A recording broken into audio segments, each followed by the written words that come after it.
무엇이 나의 삶을 새롭게 할 수 있을까? 한번 우리 말씀을 들으면서 답을 찾아가 보고 싶습니다. 여러분, 신앙생활은 단순하게 교회를 출석하는 교인으로 살아가는 것만은 아닙니다. 내 안에 함께 하시는 성령 하나님, 그분과 함께 걸어가는 삶이고, 그리고 예수 그리스도를 믿는 크리스찬으로 살아가는 생활, 그것이 바로 신앙생활입니다. 그런데 오늘날 이렇게 살아가는 현대인들을 보면은 신앙생활을 성실하게 하는데 참 여간 힘든 것이 아닌가 저도 생각은 듭니다. 그러나 우리는 어떠한 것이 가치가 있고 어떤 것이 우리 삶의 우선순위, 그것이 무엇이 중요한지 우리는 분명히 깨달아야 할 것입니다. 사랑하는 성도 여러분, 예수를 믿고 나면 모든 것이 달라지고 늘 좋은 일만 있으면 얼마나 좋겠습니까? 그냥 기쁜 일만 있고 내가 맨날 승리하는 그 기쁨으로 살아간다면 얼마나 좋겠습니까? 그러나 그렇지가 않습니다. 안 되는 일도 있고 죄를 짓고 이러면 안 되는데도 불구하고 그저 낙심하고 힘들어 어려워지는 경우들이 분명히 있다 하는 것이죠. 때로는 내 감정을 다스리지 못해서 내 혈기가 막 살아나, 그냥 내가 예수님만 안 믿었다고 하면 주먹이 먼저 날아갈 수 있는 그런 삶에서 우리가 살아가기도 합니다. 세상과 적당하게 이렇게 타협하며 이렇게 살아가는 우리들의 모습은 없는가? 한번 돌이켜 볼 때 우리의 모습과 또 예수님을 3년 반 동안 살았던 제자들의 모습을 보면 그 제자들도 사람이고 우리도 사람이다. 세상에서 이렇게 살아가는 데 있어서는 별바 다를 것이 없구나 하는 것을 우리는 알 수 있습니다. 그 중에 한 사람, 예수님을 진짜 3년 반 동안 옆에서 따라다니고 자고 그의 가르침과 그의 이적들을 많이 본 수제자 베드로가 있었습니다. 그의 삶을 보면은 어쩌면 우리가 더 나은 삶을 살아가고 있지는 않나 저는 생각해 봅니다. 왜냐하면 예수님이 대제사장들과 그 군인들이 와서 예수님을 잡아가려고 하는 그때였습니다. 예수님을 잡으려고 하는 그 찰나에 베드로가 옆에 차고 있던 칼을 가지고 그 군인의 말고의 귀를 쫙 잘라버렸거든요. 죽이지 않은 게 다행이에요. 근데 그 안에는 그만큼 자기가 살아왔던 혈기가 다시금 살아났다라는 거예요. 그뿐입니까? 나는 절대로 예수님을 배반하지 않을 거야. 예수님 앞에서 호언장담했던 그 베드로가 실제적으로 예수님이 십자가를 지고 가는 그때 그 군인들이 와서 너 예수를 알지? 저 사람 알지? 아니, 모른다. 세 번째 부인할 때는 오히려 예수를 저주하고 폭언을 하고 도망갔던 비겁한 인생이 바로 베드로였습니다. 그의 삶을 보면은 베드로와 우리의 삶을 비교해 보면은 그래도 우리의 삶이 좀 낫지 않습니까? 그래도 혈기를 조금 낮추고 비겁하지 않고 도망가지 않고 이 자리에 나와 하나님 앞에 예배드리고 있잖아요. 얼마나 감사합니까? 그 삶을 보면 우리가 조금 나은 것 같은데 그래도 그도 사람이고 우리도 사람, 이 세상에서 살아가는 데 있어서는 별바 다를 게 없어요. 그런데 베드로가 180도 달라졌어요. 예수님이 십자가에 먹혀 돌아가시고 3일 만에 부활하시고 승천한 이후에 베드로의 삶은 완전히 달라졌어요. 경솔하고 비겁한 그 겁쟁이가 오순절 예루살렘에 온 사람들이 모여 하나님 앞에 예배하고 정말 하나님의 말씀을 들으려고 하는 그때 베드로가 올라가서 하나님의 말씀을 선포합니다. 십자가에 먹혀 돌아가신 그 예수 그리스도는 하나님의 아들이십니다. 그가 우리를 살려주셨습니다. 그분을 믿기만 하면 죽어도 천국 갈 수 있는 새로운 길이 열립니다. 우리의 메시아는 예수 그리스도, 십자가에 먹겨 돌아가신 예수 그리스도이십니다. 당당하게 설교를 하는 거예요. 그 말씀을 듣고 있던 수많은 백성들, 그 가운데 3,000명, 5,000명이 회개하고 하나님을 믿었다는 거 아니겠어요? 누가 한 일입니까? 베드로가 설교 한 번만 했더니 3,000명, 5,000명 회개하고 돌아오는 역사가 생긴 거예요. 누가 한 일입니까? 하나님이 하신 일이에요. 하나님이 베드로를 사용하셨고 베드로는 그저 하나님의 도구로 사용받았다 하는 사실이에요. 베드로가 그 예전의 삶에서 180도 달라질 수 있었던 것은 성령 체험한 이후에, 성령이 임한 이후에 그의 삶이 완전히 달라졌던 것입니다. 사랑하는 성도 여러분, 베드로 같은 경솔하고 비겁한 그 한 사람이 변화되었다고 하면 우리 또한 변화될 줄 믿습니다. 우리도 가능성이 있어요. 어떻게 하면? 성령이 임하시면, 성령이 내 안에 임재하시면. 그런데 여러분 안에 이미 성령 하나님이 임재하심을 여러분 믿으시길 바랍니다. 왜 그러냐면 그 증거를 하나 말씀을 드릴게요. 여러분은 예수 그리스도를 믿으십니까? 예수님이 하나님의 아들이심을 믿으시깁니까? 그로 인해 지금 죽어도 천국 갈 수 있는 믿음이 있으십니까? 그렇다면 여러분 안에 성령님이 내주하고 계신 거예요. 왜냐하면 또 한 가지 말씀드릴까요?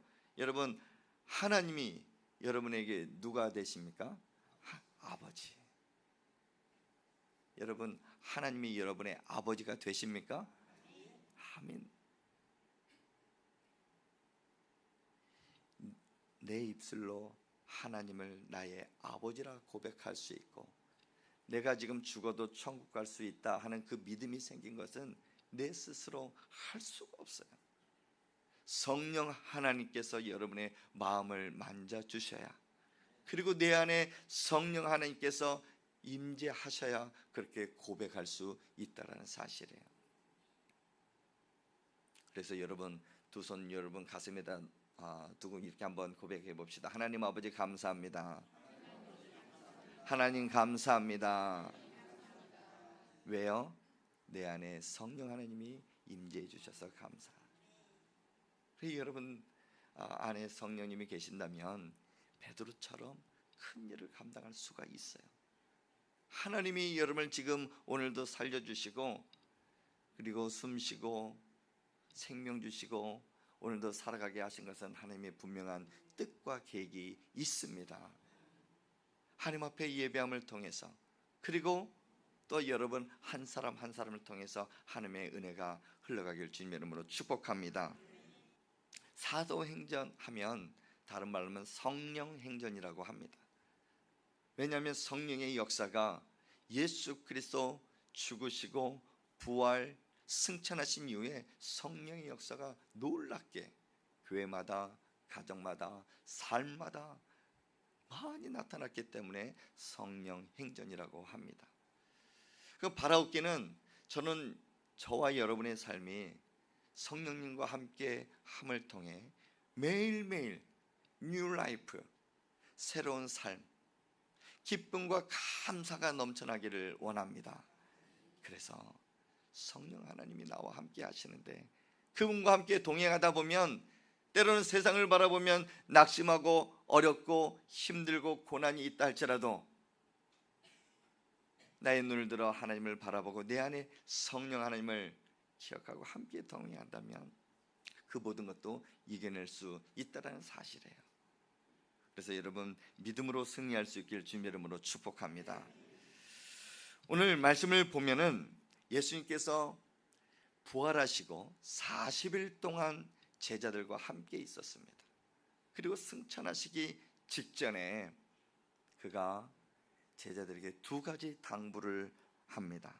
첫 번째는 우리 사도행전 1장 4절 5절 말씀을 우리 함께 읽겠습니다. 시작.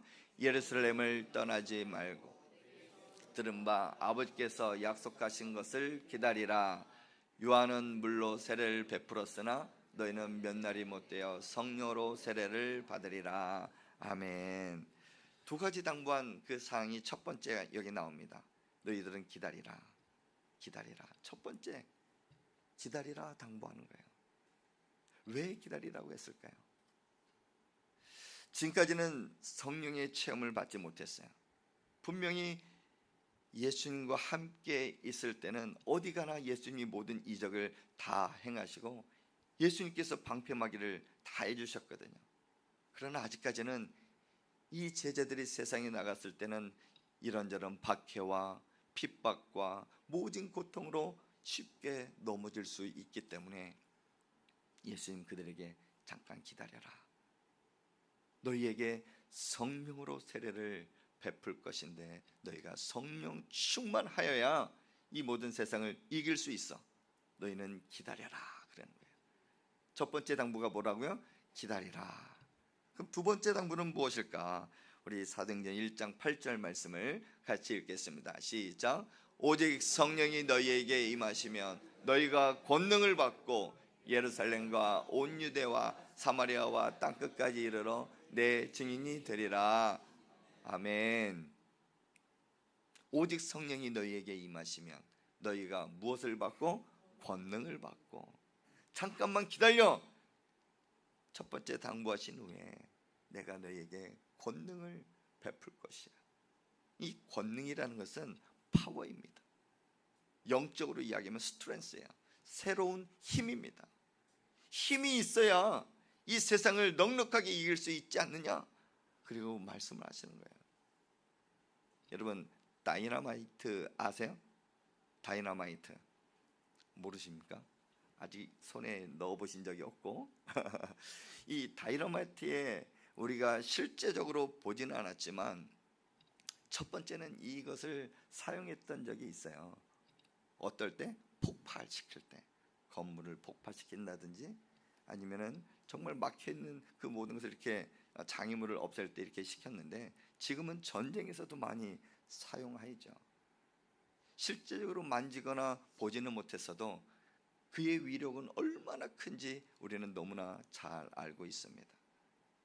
영화를 보면은 하나 숨겨놓고 그 끈을 착 떼놓고 심지에다가 불을 붙여가지고 하면 심지가 타고 착착착착 올라가다가 펑 터지잖아요. 이게 권능입니다. 이 헬라어로 두나미스라고 이렇게 이야기하면서 다이너마이트에서 이렇게 나온 헬라의 원어입니다.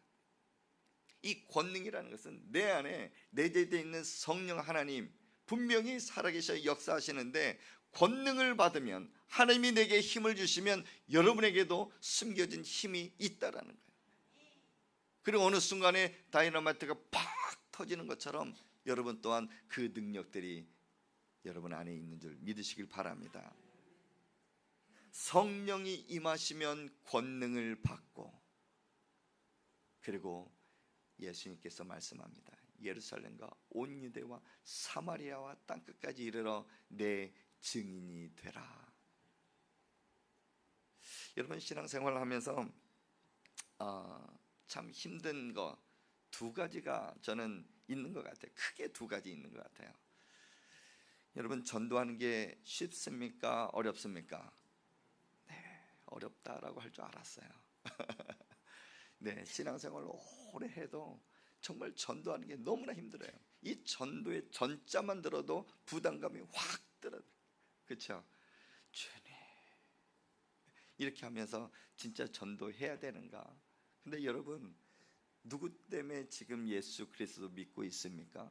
때로는 내가 모태신앙이나 부모의 신앙을 물려받아서 내가 전도받지 않았어도 지금 신앙생활을 하고 있는 분 있을 것이고 중간에 누군가가 나의 친구가 될 수도 있고 전도자가 될 수도 있고 어떠한 계기가 되어서 예수 믿고 있는 그런 시간 여러분 누구인지 한번 기억해 보십시오.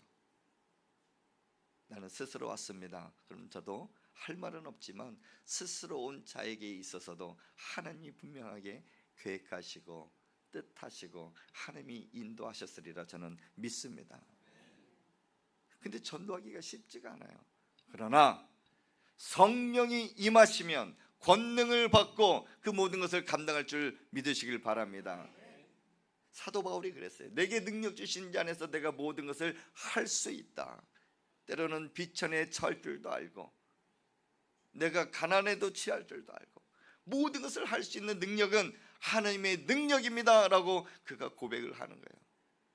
솔직히 내 힘으로 전도 한 명도 못합니다. 내가 어떻게 사람을 살릴 수가 있어요?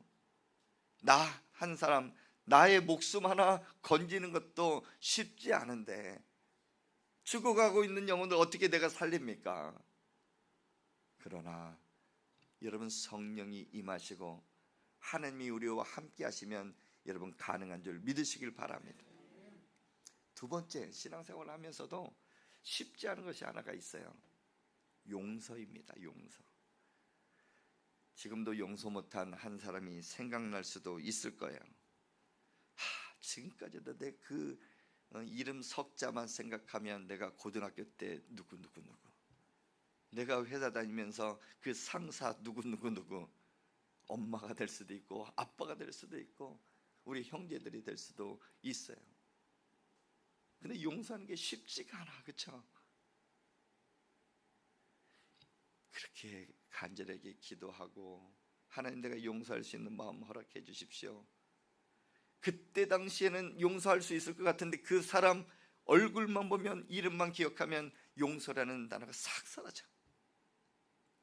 그러나 성령이 임하시면 여러분 가능한 줄 믿으시길 바랍니다. 여러분 자기 아들을 총으로 쏴 죽인 그 청년을 내가 눈으로 봤다고 하면 그 총 쏜 그 청년을 용서할 수 있습니까? 내가 힘만 있어봐라, 기회만 있어봐라, 기회만 노리고 있다가 그 청년 그 총 쏜 사람을 내가 죽이려고 복수심에 사로잡히진 않을까요? 그러나 성령 하나님이 그와 함께 하실 때 그를 용서하고 때로는 자기 아들을 죽였지만 그 사람을 나의 아들로 삼고 때로는 대학까지 결혼까지 시키신 분이 있다면 여러분 어떨까요? 사랑의 원자탄이다 불려지는 손양호 목사님이 그렇게 사셨어요. 예수 믿는 그것 때문에 그 아들들을 데려다가 네가 예수 믿지 않으면 이 아들들 살려줄게. 그러나 네가 지금도 예수 그리스도를 믿는다라고 하면 이 아들은 네 눈앞에서 죽게 될 거야. 나는 그래도 예수 믿겠습니다. 예수님이 나의 구원자이십니다. 그 말 한마디 고백했을 때 내 눈앞에서 아들이 죽어가는 것을 보게 되었어요.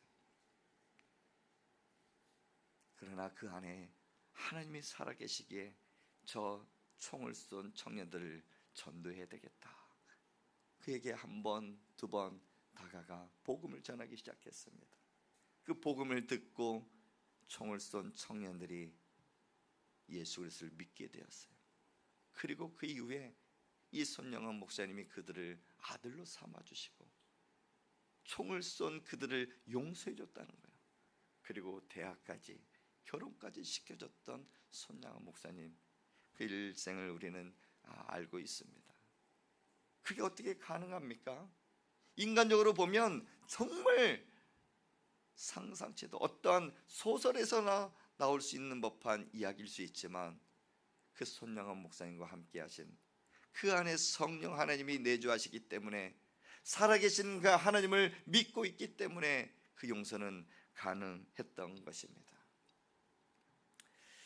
도대체 성령의 사역, 성령님이 하시는 일은 무엇일까? 저는 간단하게 여러분에게 세 가지를 말씀드리고 싶습니다. 첫 번째는 성령 하나님은 우리를 위로하신다라는 거예요. 어떠하신다고요? 위로하신다. 우리 요한복음 14장 16절 말씀을 함께 읽겠습니다. 시작. 내가 아버지께 구하겠으니 그가 또 다른 보혜사를 너에게 주사 영원토록 너희와 함께 하시니라. 아멘. 보혜사라는 게 있어요. 내가 아버지께 구하겠으나 그가 또 다른 보혜사를 너희에게 주신다. 이 땅에 예수 그리스도는 계시지 않지만 승천하시면서 이제는 너희에게 성령님을 보내주실 텐데 그의 이름은 보혜사라고 이야기를 하는 거예요. 이 보혜사라고 하면은 헬라어로 파라클레토스라고 이야기합니다. 위로자라는 뜻이에요. 위로자. 하나님께서 우리에게 성령 하나님을 보내주시는데 그저 단순하게 우리와 함께 계시는 하나님이 성령 하나님이다 라고 우리가 알 수 있지만 조금 더 구체적으로 이야기하면 그분은 나를 위로해 주시는구나. 그분이 나와 함께 하시면 여러분 늘 하나님의 위로 속에, 그리고 하나님의 위로를 받고 다시금 기쁨과 감사가 회복되는 은혜가 있을 줄 믿습니다. 우리가 그렇게 살아갈 수가 있다는 거예요. 하나님의 위로 받게 되면 다시 우리가 회복하고 새로운 삶을 살 수 있다는 것이에요. 분명히 이 자리에도 위로가 필요하신 분들이 있을 거예요. 연약하기 때문에.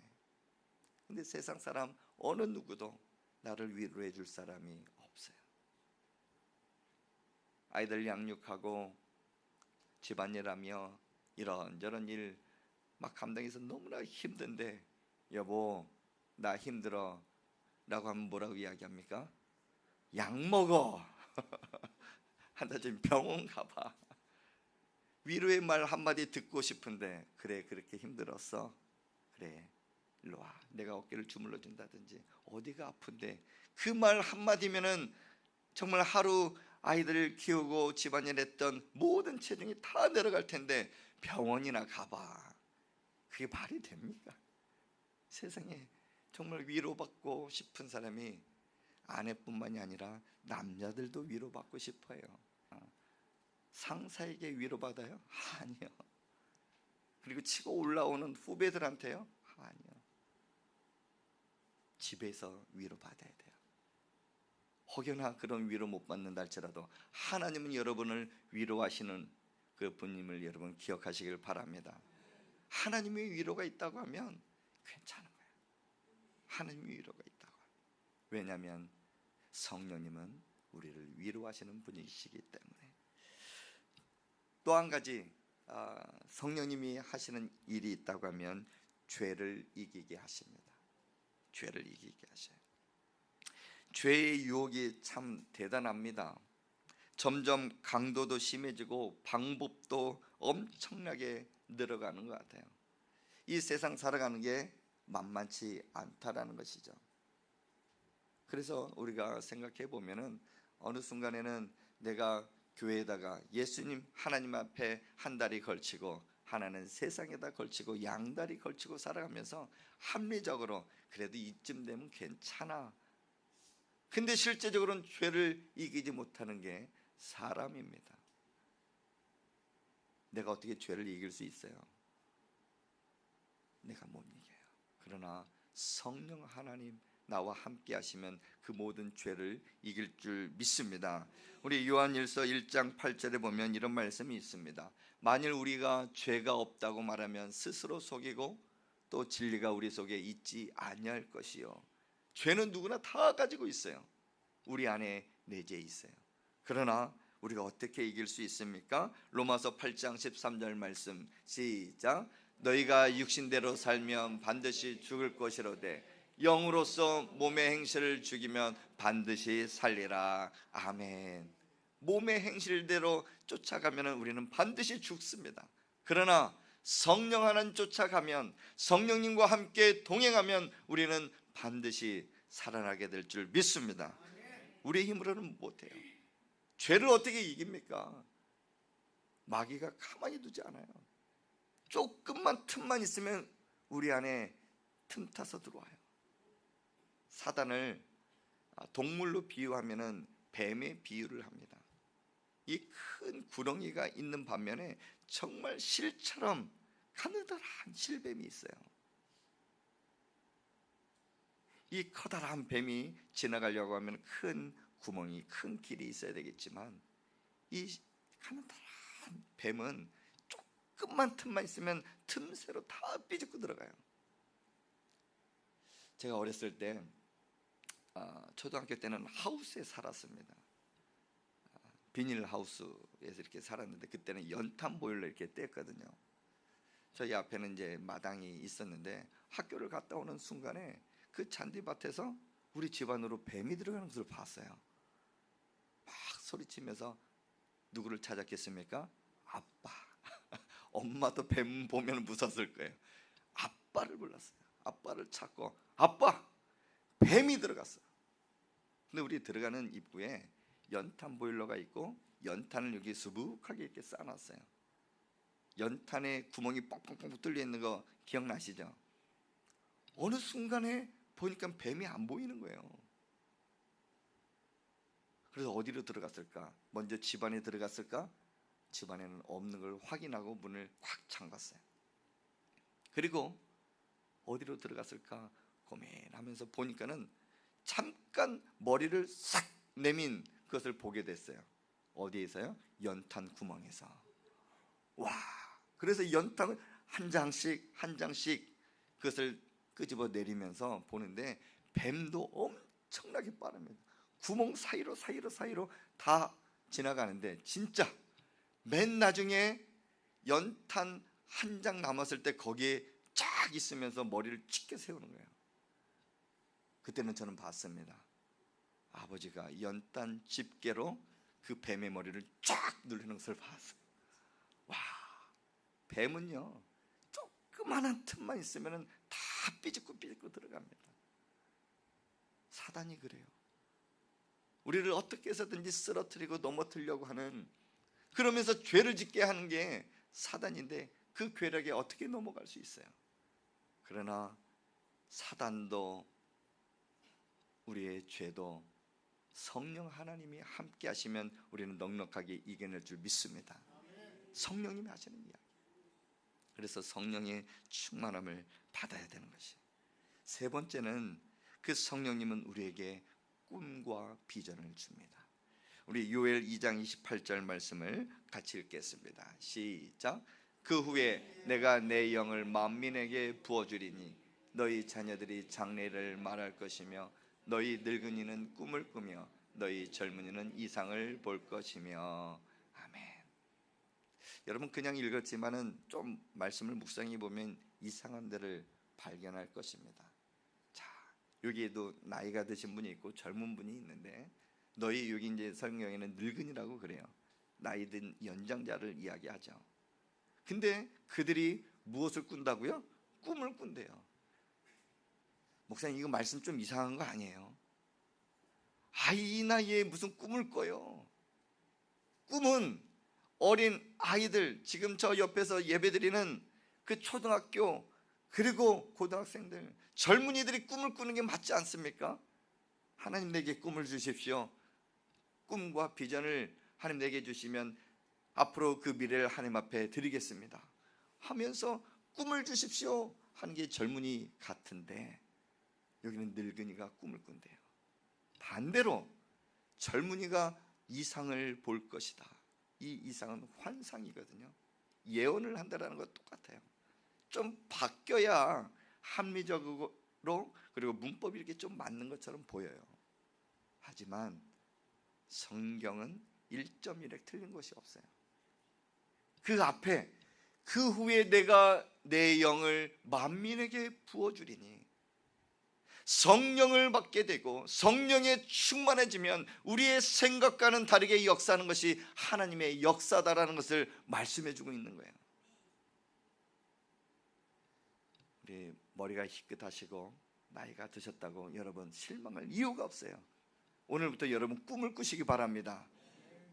우리 연세 드신 분들, 그래도 한 70 이상 되신 분들은 연세 있다라고 하잖아요. 그분들에게 오늘 하나님이 주시는 꿈이 있을지어다. 아멘. 여러분 꿈을 꾸십시오.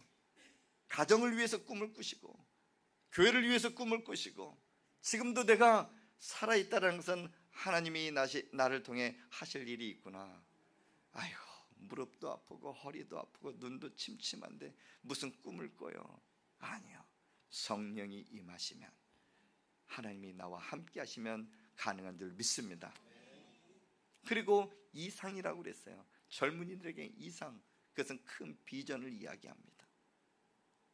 우리 자라난 자녀들, 우리 아이들, 아직까지 결혼하지 아니한 자녀들, 특별히 하나님이 주시는 그 비전과 그 꿈이 여러분에게 있기를 간절히 소망합니다. 성령이 임하시면 가능한 거예요. 그러면 어떻게 하면 성령 충만을 받고 어떻게 하면 이렇게 새로운 삶을 살아갈 수 있을까? 베드로처럼 권능을 받고 내 증인이 되라 하는 그 말씀에 내가 순종할 수 있을까? 딱 두 가지입니다. 말씀 붙들고 기도하는 것밖에 없어요. 성령의 체험은 하나님 말씀 붙들고 기도하는 거예요.